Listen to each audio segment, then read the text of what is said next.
Kita naman sa Ibayong Dagat, mahigit sa 40 katao nasawi sa biglang pagbaha at pagguho ng lupa dulot ng napakalakas na ulan sa West Sumatra sa Indonesia.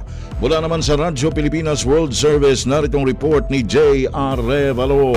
Radyo Pilipinas report. Umabot na sa mahigit 40 katao ang nasawi dulot ng flash flood at mudslide sa West Sumatra, Indonesia, habang higit 100 pa ang patuloy na hinahanap ng mga rescuer. Ayon kay Abdul Malik, Chief of Provincial Rescue Team, dulot ng malakas na pag-uulan, ang mga pagbaha, landslide at pagdaloy ng lahar mula sa Mount Marapi ang nakapinsala sa 3 distrito sa lalawigan ng West Sumatra. Sinabi ni Abdul na humigit kumulang 400 tauhan kabilang mga rescuer, pulis at militar ang na-deploy upang hanapin ang mga nawawala pa na tinutulungan ng hindi bababa sa 8 excavator at drone. Matatanda ang nasawi rin ng mahigit 20 katao noong Disyembre matapos ang pagsabog ng Mount Marapi na isa sa mga pinakaaktibong bulkan sa Sumatra.